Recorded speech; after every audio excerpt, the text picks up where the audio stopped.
Bona tarda a tothom. Il·lustríssima senyora Montserrat Llavallol, sotsdirectora general de Recerca i Innovació en Salut del Departament de Salut de la Generalitat de Catalunya, per delegació del molt honorable president de la Generalitat i l'honorable consellera de Salut. Il·lustríssim senyor Albert Batlle, regidor del districte de Ciutat Vella i responsable de Prevenció, Seguretat i Convivència de l'Ajuntament de Barcelona.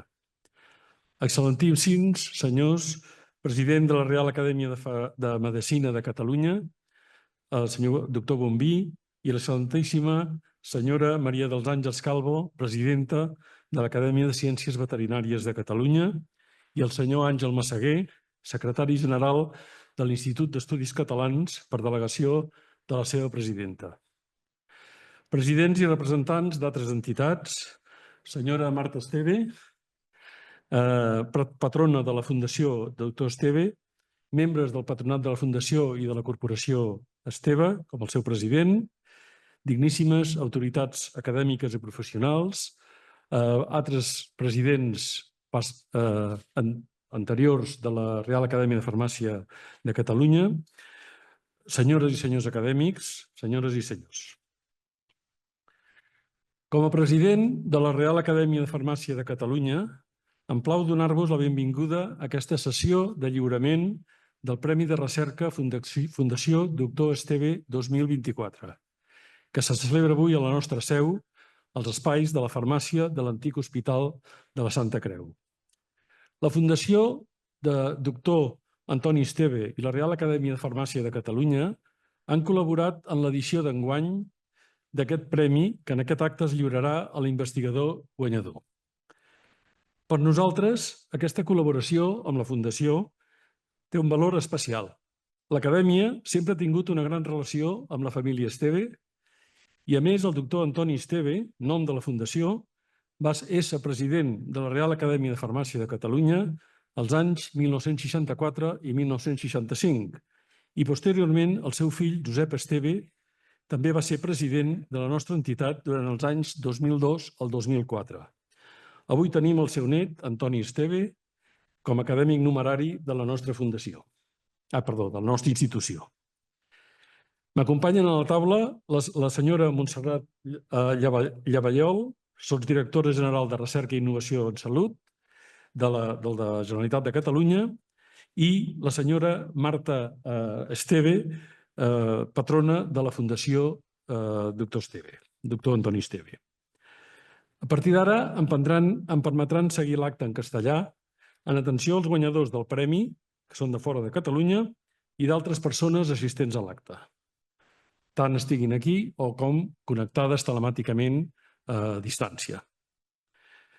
Así pues, a continuación, doy la palabra al doctor Jaume Piulats, académico numerario emérito de esta Real Academia de Farmacia de Cataluña y miembro del jurado que ha evaluado las candidaturas al Premio de Investigación de la Fundación Doctor Antoni Esteve 2024. Doctor Piulats, tiene la palabra.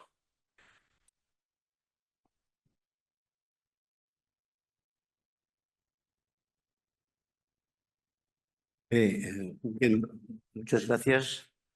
En primer lugar, quisiera dar las gracias a la Fundación Esteve por apostar e invertir por la investigación biomédica en nuestro país, que tanta falta hace, y también a la Academia por haberme escogido para poder tener una representación en este jurado de estos premios. Yo tan solo quisiera decirles en muy pocas palabras que este verano hemos estado trabajando con los 26 trabajos que se han presentado en esta convocatoria. El tribunal estaba formado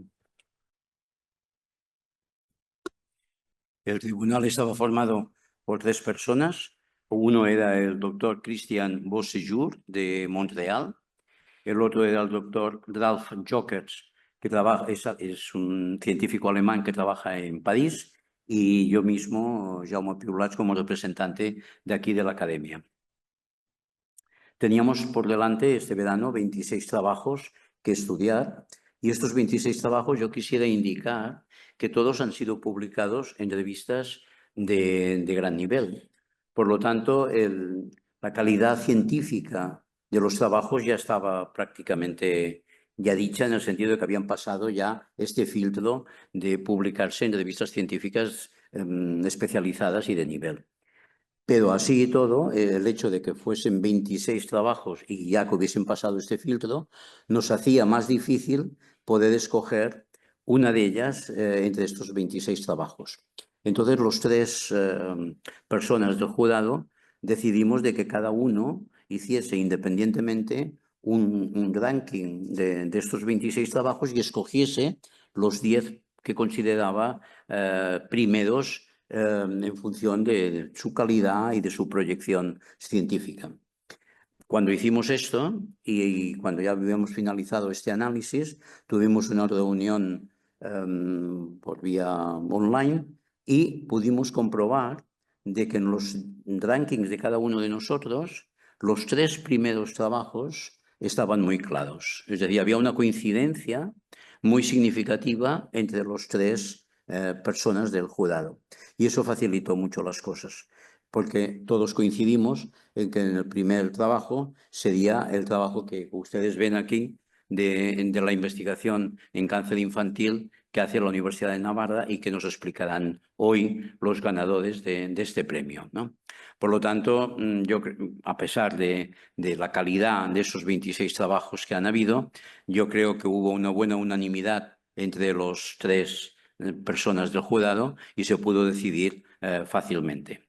Por lo tanto, no tengo nada más que concretar y yo tan solo pasar la palabra para que los autores del trabajo que están haciendo y sobre todo lo que valoró el jurado es la proyección que podía tener este trabajo, lo que iba a dar, no tan solo por lo que ya estaba allí publicado, sino por las posibilidades de desarrollo de ese trabajo en cuanto a terapias para el cáncer infantil. Entonces, no tengo más que agradecer, bueno, a los ganadores y a la Fundación por tener la posibilidad de conocer este trabajo tan impresionante. Gracias.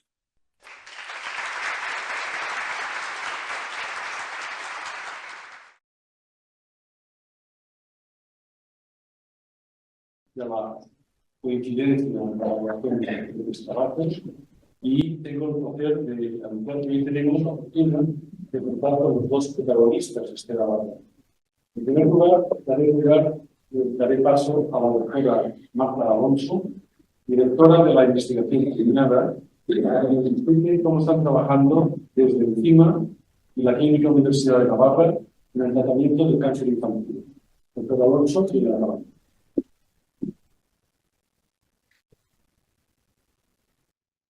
Bueno, pues buenas tardes a todos. No puedo empezar más que dando las gracias y decir lo honrados que estamos, ¿no?, de tener este reconocimiento hoy. Y yo, sobre todo, también de lo orgullosa que estoy, ¿no?, de que una investigación de nuestro laboratorio y una persona como Iker de nuestro laboratorio sea reconocido con este premio tan importante. Un poco recogiendo las palabras del doctor Piulat, es cierto que la investigación en el cáncer infantil tenemos pocos recursos, se nos presta poca atención y esto nos hace, ¿no?, salir un poco ahí fuera y que la gente, bueno, pues vea que realmente también necesitamos, ¿no?, pues que se nos apoye no solo a esta investigación sino a muchas otras, ¿no? Y yo pues hoy Iker os va a contar específicamente del trabajo, ¿no?, que ha sido elegido y yo os voy a contar un poco cómo empezamos, ¿no?, y hacia dónde queremos ir y dónde estamos ahora mismo en nuestro laboratorio. Un poco para ponerles en contexto, aquí he traído unas gráficas en las que nos enseñan que ahora mismo siempre se habla, ¿no?, de que muchos tumores infantiles se curan y esto es cierto para las leucemias y los linfomas, pero para otro tipo de tumores cerebrales, para otro tipo de tumores infantiles como son los cerebrales, todavía tenemos mucho por hacer. Se han puesto por delante en incidencia de las leucemias y algo más desafortunado son los tumores que más mortalidad causan. Con todo esto vuelvo a insistir en la necesidad del proyecto, ¿no? He traído esta foto porque yo creo que representa muy bien lo que vivimos. Anteriormente, ¿no? En el arte se representaban a los niños con caras de mayores, pero la realidad es que los niños no son mini adultos y necesitan medicina especializada para ellos, bien sea los tumores o cualquier otra cosa. No es lo mismo un bebé que un niño de 3 años o que un adolescente, ¿no? Cada uno tiene una idiosincrasia diferente y creo que tenemos que hacer un esfuerzo en llevarles la medicina que mejor se adapta a ellos y no cosas que funcionan en otros tumores y que han fracasado, ¿no? En muchos casos para este tipo de tumores. Así que con esto nosotros nos encontramos en un escenario, sobre todo para los tumores cerebrales infantiles, en que para muchos de ellos ahora mismo no tenemos suficientes tratamientos que sean curativos y algunos de ellos, que se va a centrar mi compañero Iker, como son los tumores difusos de línea media, todavía no tienen cura. Y quería un poco retrotraerme, ¿no? a cómo empezó la inmunoterapia, porque ahora es una de las terapias, lo hablaba también con el doctor Piulat, es una de las terapias, ¿no? que está más de moda y que pensamos que pueda tener más efectividad. Y cómo se empezó, ¿no? Hace ya muchísimos años, hace varios siglos, ¿no? Y con observaciones que eran casi, ¿no? Sin darnos cuenta, ¿no? Y así empezó con el doctor William Coley, que no sé si lo saben, pero era un cirujano que se dedicaba a los osteosarcomas. Y él intentando buscar soluciones y haciendo búsquedas que en aquellos momentos, ¿no? En el siglo XIX, pues nos imaginamos que sin el Internet y todas las herramientas que tenemos ahora, él encontró que, bueno, predecesores como fueron Koch o Pasteur, ¿no? Los estudios que ellos habían hecho con las bacterias, y él, utilizando una bacteria que es la Erisipela piógenes, que causa, ¿no? Heridas en las capas altas de la piel, decidió inocular a un paciente de osteosarcoma con aquello, con lo que se llamó después la toxina de Coley, y este paciente pues vivió más de 8 años. Es verdad que luego él siguió haciendo este tipo de tratamientos y ya no le dieron tan buen resultado, ¿no? Con unas toxicidades bastante importantes. Pero esto es uno de los ejemplos de cómo empezó la inmunoterapia a cómo la conocemos hoy mismo. ¿Qué pasa? Que cuando nosotros hemos intentado, ¿no? y muchas otras personas, traer la inmunoterapia que se basa en que los linfocitos, sobre todo, ¿no? ataquen al sistema inmune, nos encontramos con unos tumores que son los tumores sólidos infantiles, que tienen muy pocas mutaciones y además tienen muy pocos linfocitos dentro del tumor, con lo cual no responden de manera eficiente a la inmunoterapia.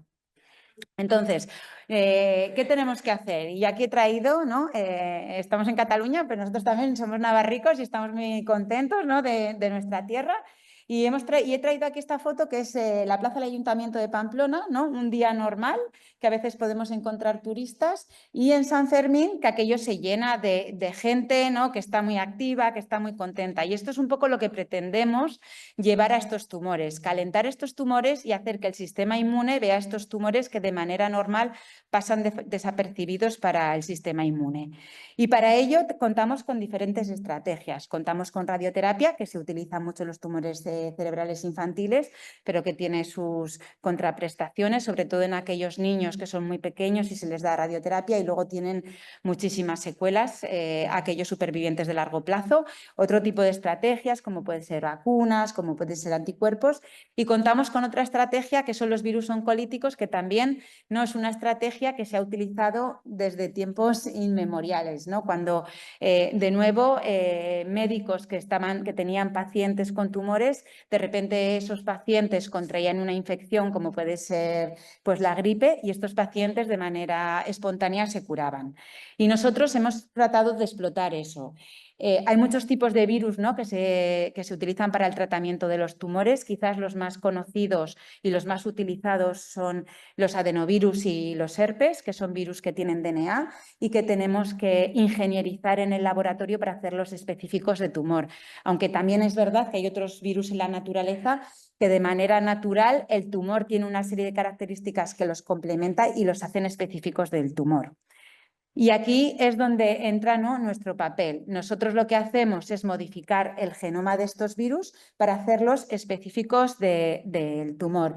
Y aquí hace un par de años tuve la suerte, ¿no?, de poder hacer una colaboración también con la Fundación Dr. Esteve y el periódico, ¿no?, en el que ellos hicieron este gráfico que os voy a contar ahora, y es que cómo funcionan los virus oncolíticos. Los virus oncolíticos son virus y nosotros trabajamos con adenovirus, que son virus muy inocuos que causan gastroenteritis y otro tipo de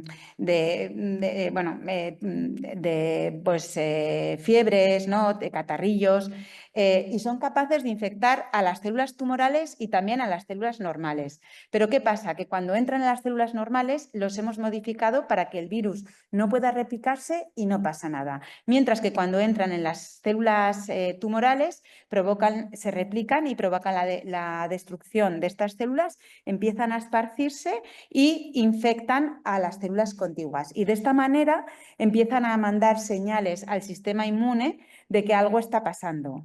Y en aquellos pacientes donde el sistema inmune viene y es capaz de ver no solo al virus, que es un patógeno que manda unas señales muy fuertes, pero es capaz de ver también el tumor, es ahí donde nosotros tenemos una oportunidad. Y aprovechando esto, hace ya un par de años publicamos un trabajo en el que tratamos dentro de un ensayo clínico fase 1, en el que pretendíamos ver si era factible poner un virus dentro del tronco del encéfalo de niños que tenían tumores difusos de tronco. Entonces, en este trabajo se trataron a 12 pacientes justo cuando les diagnosticaban, y después de ponerles el virus ellos seguían con la radioterapia, que es el tratamiento estándar para estos niños. En este trabajo pudimos demostrar que es seguro poner un virus dentro del tronco del encéfalo, que ahora lo puedo decir muy alegremente, pero cuando empezamos el ensayo la verdad que estábamos preocupados porque, claro, una inflamación dentro del tronco del encéfalo podría ser algo bastante preocupante y letal. Y la verdad es que los niños toleraron muy bien. Los efectos secundarios que vimos fueron muy llevaderos, vómitos, dolores de cabeza, fiebre, y todos de grados bajos. Estos niños, después de ponerles el tumor y pasar un día en la UCI, a los 3 días se iban a casa y seguían ya de manera el siguiente hasta la radioterapia. Y de manera normal, la media de supervivencia de estos niños son 12 meses. Con este tratamiento obtuvimos una media de supervivencia de casi 18 meses, que sigue siendo muy modesta y desde luego no podemos estar contentos. Pero es verdad que ahí hemos tenido una ganancia de unos meses y a día de hoy todavía hay 2 niñas que están vivas 5 años más tarde de haber recibido el tratamiento. Y es aquí donde queremos entender qué pasa con los virus, ¿no?, y cómo podemos mejorar esto. ¿Cómo podemos hacer que lleguen al tumor estos linfocitos y que no se cansen de estar ahí? Y es donde en el laboratorio estamos poniendo muchos esfuerzos y donde luego os va a contar Iker, ¿no?, que lo que queremos es que ese sistema inmune se dé cuenta de que algo está pasando ahí y que persista hasta hacerse cargo del tumor. Y para ello, ¿qué estamos haciendo? Pues cogemos estos virus de los que os estaba hablando, ¿no?, y normalmente también el sistema inmune dentro de en los pacientes que tienen cáncer y también en estos niños, pues está un poco vago, ¿no? Está un poco, bueno, pues como ellos, está un poco pobre. Y lo que queremos hacer es meter dentro del genoma de estos virus estrategias que hagan que cuando venga el sistema inmune los hagan más eficaces, linfocitos que están más activos, linfocitos que tienen más capacidad de matar, y luego también estrategias que nos permitan que todo lo que está alrededor, no solo estos linfocitos, sino el tumor y todas las células que tienen estos tumores, se pongan a trabajar para nosotros.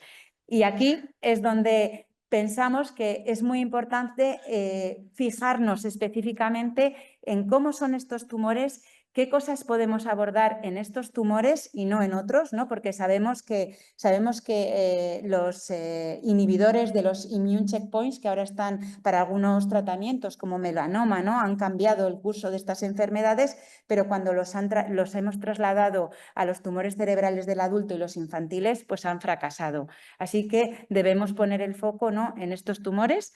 Y aquí ya dejo yo mi explicación y doy paso a Iker, que os va a contar cómo él tomó las riendas de esta investigación en este punto, buscando cómo mejorar estas terapias.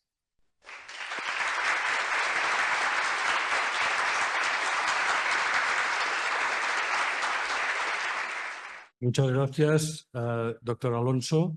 Y ahora a continuación, Iker Ausejo, primer autor del artículo premiado, nos expondrá los detalles de esta investigación sobre esta nueva terapia para el tratamiento de los tumores pediátricos. Doctor Ausejo, tiene la palabra.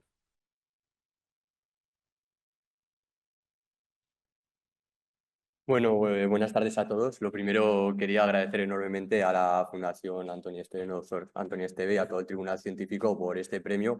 La verdad que cuando nos lo dieron, tanto Marta como yo nos alegramos muchísimo porque, como ha comentado ella, normalmente los tumores infantiles pasan desapercibidos en investigación, son los grandes olvidados, ¿no? Siempre nos centramos mucho en tumores como melanoma, mama o pulmón, que obviamente son importantes porque son los más mayoritarios, pero muchas veces, como comentaba Marta, nosotros pasamos desapercibidos, sobre todo los niños y las familias. Entonces yo os voy a comentar un poco sobre este trabajo, ¿no? Que empezó particularmente hace 6 años, ¿no? Marta llegó en 2010 a Navarra y empezó a trabajar en todo el tema de virus oncolíticos, y hace 5 años, bueno, 6 años ya, llegué yo y un poco accidentalmente me salí de los virus oncolíticos, ¿no? Y empecé a trabajar en lo que es más puramente inmunoterapia. Entonces, bueno, no os voy a comentar nada más de los tumores cerebrales pediátricos, que ya lo ha comentado Marta. Ella ha pasado un poco por encima, pero este trabajo está principalmente centrado en los gliomas difusos de línea media. No ha dicho nada Marta, pero el pico de incidencia de estos tumores son normalmente niños de 7 años, o sea que son niños muy, muy pequeños.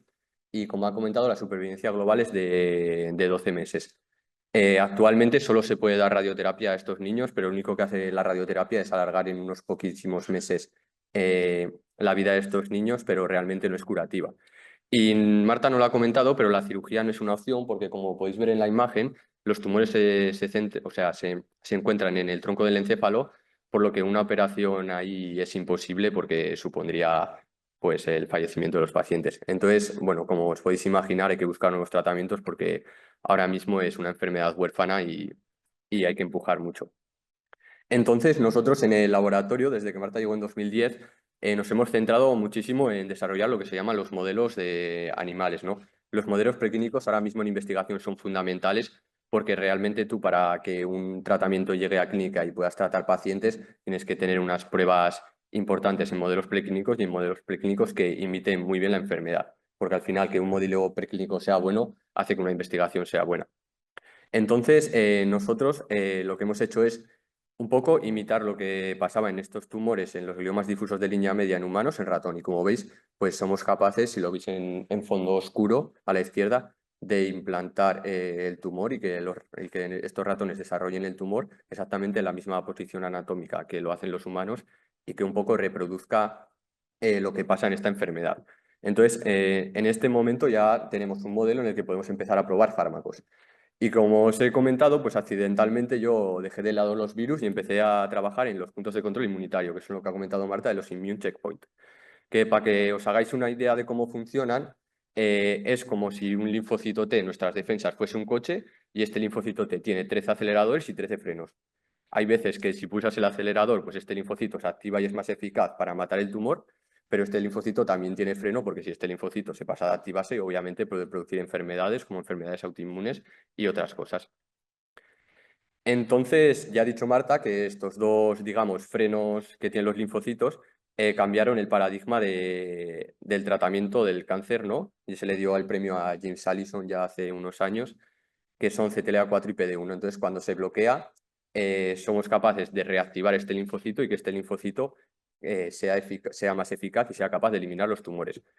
¿Qué pasa? Que otra vez, un poco como dice Marta, intentamos tratar siempre a los niños como adultos y esto normalmente falla o históricamente siempre ha fallado. Entonces, estos dos fármacos que habían dado unos buenísimos resultados en otros tumores como melanomas o mama, en los niños no dieron ningún resultado y se probaron. O sea, no es que no se probasen y no diesen resultados, sino que se probaron ensayos clínicos y los ensayos clínicos fallaron.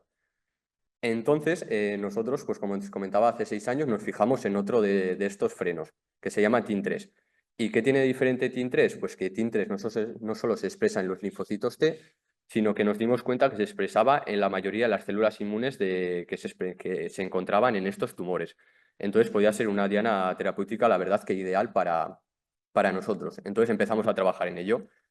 Y lo primero que hicimos es, en muestras de 126 pacientes, ver cómo se encontraba esta diana. Y entonces, como podéis ver, en azul, TIM3 se expresaba muchísimo respecto a los receptores, ¿no? A las proteínas que os había comentado antes, que eran PD1, CTLA4, que habían fallado en estos tumores. También lo quisimos ver in situ, ¿no? Entonces sacamos muestras, sacamos los tumores de estos pacientes e hicimos inmunofluorescencia, que con inmunofluorescencia lo que hacemos es marcar, en este caso en verde, las células que expresaban TIM3. Y entonces, como podéis ver en estas imágenes, estos son tumores de los niños, TIM3 se expresa abundantemente en estos tumores. Y por último, queríamos ver si se expresaba en el cerebro sano, ¿no? Porque muchas veces que tenga una expresión en cualquier tejido sano puede provocar que cuando lo lleves a clínica este fármaco tenga toxicidades muy grandes. Y entonces, para nuestra sorpresa positiva, en el cerebro sano no se expresa, solo se expresa en los tumores. Entonces, de nuevo volvimos a nuestros modelos, ¿no? A nuestros pacientes, que son los ratones, y queremos ver si en nuestros modelos se reproducía bien lo que estábamos viendo en los pacientes. Y efectivamente, como veis en rojo, veíamos que TIM3 se expresaba muchísimo también en estos modelos. Y entonces en este punto ya empezamos a tratar, ¿no? Como fármaco utilizamos un anticuerpo monoclonal, ¿no? Que ahora mismo se utiliza muchísimo en inmunoterapia. Y nos encontramos con el paradigma de que estos niños normalmente tienen la barrera hematoencefálica intacta. La barrera hematoencefálica, para que os hagáis la idea, es una barrera tanto física como molecular que hace que el cerebro sea un órgano privilegiado, ¿no? No puede suceder que cualquier cosa que entre en el cuerpo, bacterias, fármacos o lo que sea, llegue al cerebro porque supondría muchas veces, en muchos casos, la muerte. Entonces, como es una barrera, a veces muchísimos tipos de fármacos tampoco son capaces de llegar al cerebro. Entonces no serían capaces de llegar al tumor, que es lo que queríamos. Entonces planteamos hacer dos tipos de administraciones, ¿no? Hacer una administración que sería intravenosa, ¿no? Como se hace normalmente en inmunoterapia, para ver hasta dónde era capaz de llegar nuestro anticuerpo. Y como veis aquí a la derecha, nuestro anticuerpo no era capaz de llegar al cerebro, o sea que la barrera hematoencefálica estaba haciendo su función y digamos que una aproximación de este tipo supondría que probablemente peor resultado. En cambio, como ya habíamos planteado en el ensayo clínico que ha contado Marta, que se empezó ya en 2018, o sea, yo no había empezado este trabajo, se era capaz de dar en el puente del encéfalo de manera intratumoral diferentes fármacos. Podía ser un virus, que podían ser ahora CAR T-cells, que podían ser anticuerpos monoclonales. Entonces lo hicimos también en nuestro ratón y como veis el anticuerpo que está marcado en rojo era capaz de aguantar 7 días seguidos en el cráneo del ratón. Entonces, perfecto, dijimos, oye, pues vamos a dar un tratamiento, una primera dosis intratumoral, ¿no? En una operación y después mantendremos un tratamiento sistémico, que es lo que se hace normalmente en clínica. Y la verdad que nos sorprendimos gratamente porque encontramos resultados súper alentadores. Esto es uno de nuestros modelos, pero bueno, lo repetimos en 3 modelos diferentes y vimos que cuando dábamos nuestro anticuerpo monoclonal éramos capaces de triplicar la supervivencia de estos ratones, en nuestro caso nuestros pacientes, y además en el 50% de los casos éramos capaces de curar por completo estos ratones. O sea, estos ratones vivían más del triple que los ratones que no habían recibido tratamiento y cuando mirábamos en el cerebro el tumor había sido completamente eliminado.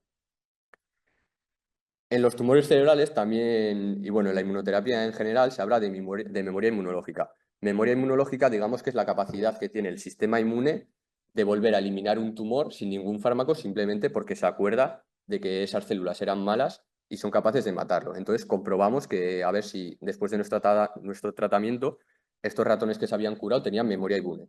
Entonces para esto lo que se hace es inyectar de nuevo el tumor en el cerebro y a los pobres han curado una vez, pues se lo vuelves a poner para ver si se vuelven a curar.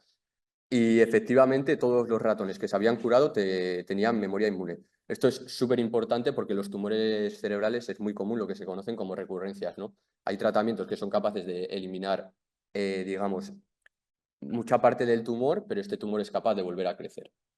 Y de nuevo los ratones estaban completamente curados. Y entonces en este punto empezamos a estudiar qué estaba pasando, ¿no? Porque queríamos curar, obviamente, pero queríamos saber cómo estábamos curando porque habíamos curado un 50%, pero había un 50% que se podían también curar. Entonces vimos que estaba pasando y lo que vimos es que estábamos activando de manera muy importante los linfocitos T, que los linfocitos T son las células normalmente encargadas de eliminar los tumores, ¿no? Además, estos linfocitos, bueno, hicimos un ensayo in vitro y vimos que eran capaces específicamente de matar las células de tumor que habían visto en el ratón. No os lo he comentado, pero en los tumores cerebrales, las células, lo que se llaman las células mieloides, son súper importantes. Son súper importantes porque, como ha comentado Marta, prácticamente en estos tumores no hay linfocitos T. Entonces tenemos que centrarnos en las células mieloides. Y para estudiar su papel, lo que hicimos es, en unos ratones normales, somos capaces de eliminar estas células. Entonces eliminamos estas células y dimos nuestro tratamiento a ver qué pasaba. Y vimos que cuando eliminábamos estas células, nuestro tratamiento, el anticuerpo perdía todo el efecto terapéutico. O sea, lo que estábamos demostrando es que los linfocitos T eran importantes para matar el tumor, pero que estas células eran fundamentales para que los linfocitos T fueran eficaces matando el tumor. Entonces, bueno, os he puesto aquí una imagen que presentamos a la revista en lo que publicamos este artículo, que un poco lo que queríamos reflejar es lo que queremos que pase en el tumor y lo que creímos que pasaba en el tumor con nuestro tratamiento. Entonces, lo que hacemos es dibujar un poco el cerebro como un campo de batalla entre el tumor que lo veis en negro y las células inmunes en blanco. Y estas células inmunes, que normalmente en estos tumores cerebrales infantiles están cansadas, están agotadas y no son eficaces y no son capaces de matar el tumor, lo que hacíamos con nuestro fármaco era reactivarlas para que de manera eficiente matasen el tumor. Entonces, bueno, esto que os he contado muy rápido ha sido el trabajo de, como os he comentado, 6 años. 6 años, no solo mío, sino de todo nuestro laboratorio, que creo que ahora mismo somos 18 personas. O sea, yo he sido, digamos, la persona que ha llevado a cabo el trabajo, pero prácticamente día a día necesitas ayuda de todo el mundo. Entonces, no quería olvidarme de agradecérselo enormemente a ellos y también a todas las fundaciones e instituciones que, como veis, nos apoyan, que son muchas, que muchas de ellas son de pacientes normalmente de padres que han perdido a sus hijos por algún tipo de tumor infantil, ¿no? Y que, como la Fundación Antonio Esteve, pues siguen apostando por la ciencia, por la investigación. Y por último, también me gustaría agradecerle a mi familia, ¿no? Porque sin ellos no estaría aquí, y también a mi padre, que se va a comer hoy 10 horas de coche, ¿no? Para verme aquí. Entonces, pues eso, muchísimas gracias a todos y de nuevo gracias a la Fundación Antonio Esteve por premiar este trabajo y por visibilizar el cáncer infantil.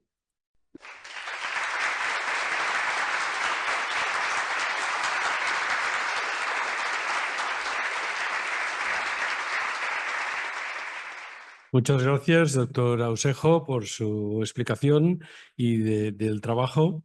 Y a continuación intervendrá en nombre de la Fundación doctor Antonio Esteve el señor Paul Morales, responsable de comunicación de la Fundación. Tiene la palabra.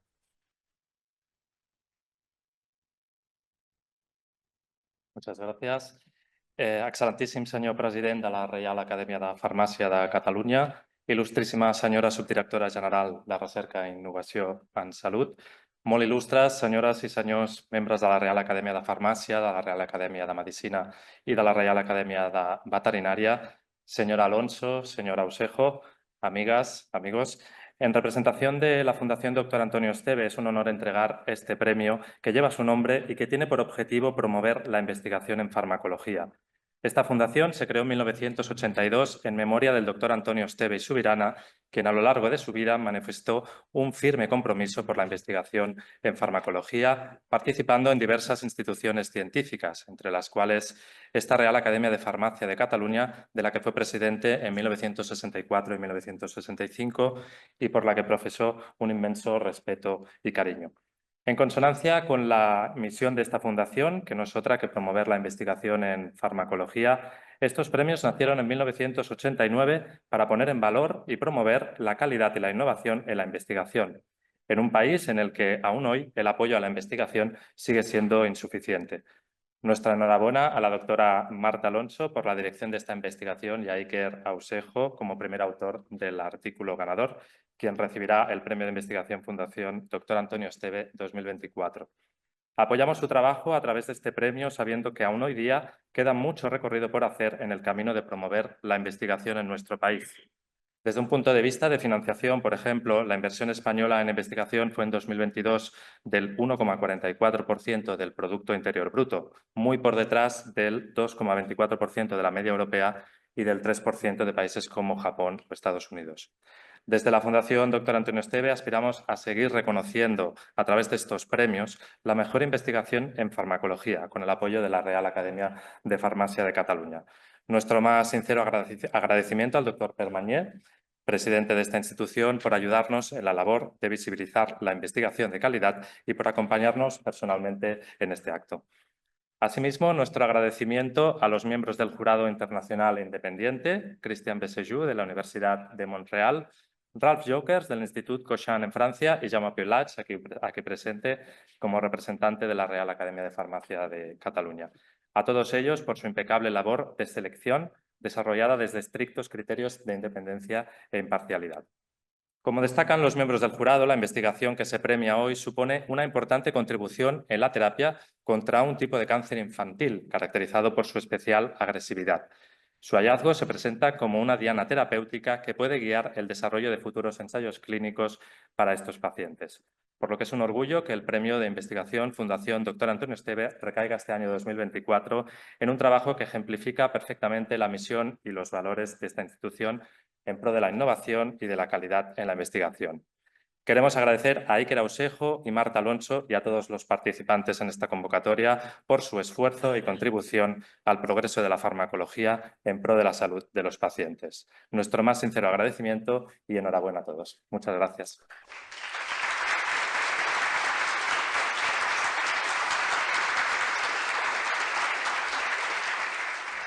Muchas gracias, señor Morales. Seguidamente se procederá a la entrega del Premio de Investigación Fundación Dr. Antoni Esteve 2024 al doctor Iker Ausejo, investigador del CIMA y de la Clínica Universidad de Navarra. Entrega el premio la señora Marta Esteve, patrona de la Fundación.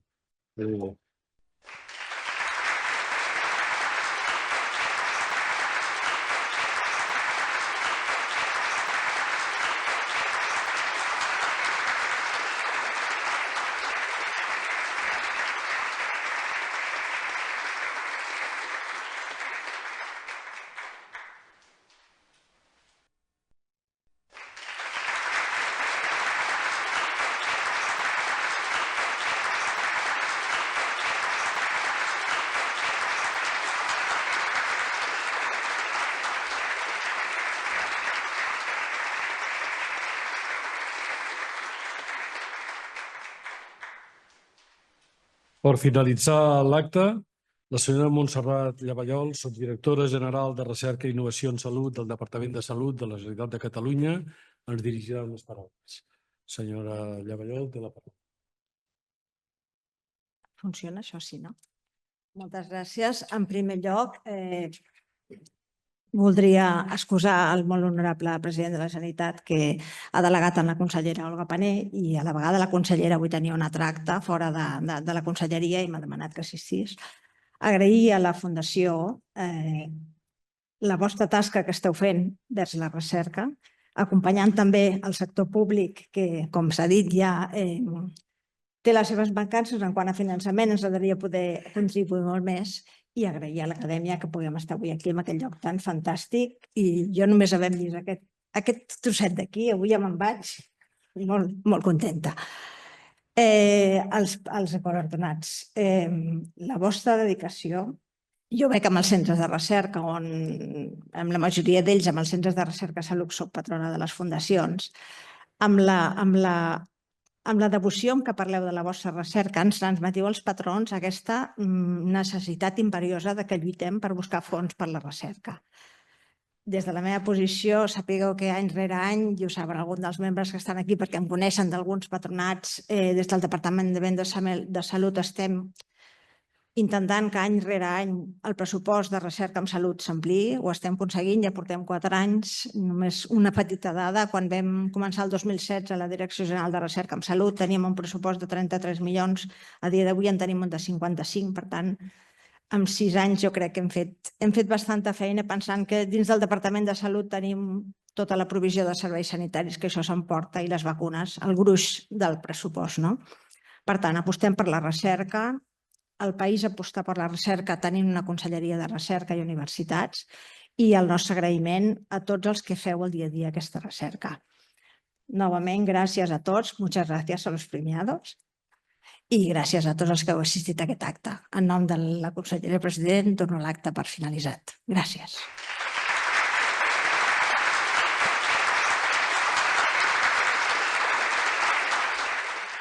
Bueno, en nom de l'acadèmia, també felicitar els premiats, tant a la directora del grup de recerca, la doctora Alonso, com al doctor Osejo, que és l'autor del treball que realment ha merescut el premi del jurat d'aquest Premi Doctor Antoni Esteve de l'any 2024, i sense res més s'aixeca la sessió.